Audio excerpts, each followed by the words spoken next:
আসসালামু আলাইকুম। আজকে আবারও ফিরে এলাম সিলেটের ফেঞ্চুগঞ্জ উপজেলার তৃতীয় পর্ব নিয়ে। ফেঞ্চুগঞ্জ সিলেটের প্রাকৃতিক রত্নভাণ্ডার।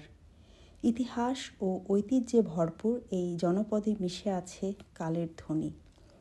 কুশিয়ারা নদীর কুলকুল ধারা জীবনের সাথে মিশে আছে। জুড়ি নদীর শান্ত বয়ে চলা যেন এক অবিরত সঙ্গীত। আর হাকালুকি হাওর বর্ষায় রূপ নেয় এক বিশাল জলরাশিতে। হাওরের সূর্যাস্ত আর নৌকা ভ্রমণ মন ছুঁয়ে যায় গভীরভাবে। এখানে রয়েছে দেশের অন্যতম সার কারখানা, যা অর্থনীতির এক চালিকা শক্তি। পাশেই গড়ে উঠেছে পানি বিদ্যুৎ কেন্দ্র, এক গৌরবময় অর্জন। চা বাগান আর সবুজ মাঠে চোখ রাখলেই মুগ্ধতা ছড়ায়।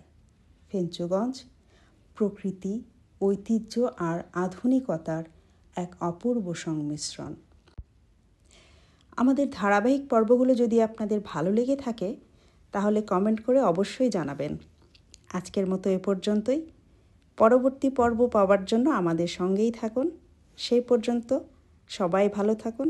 আল্লাহ হাফেজ।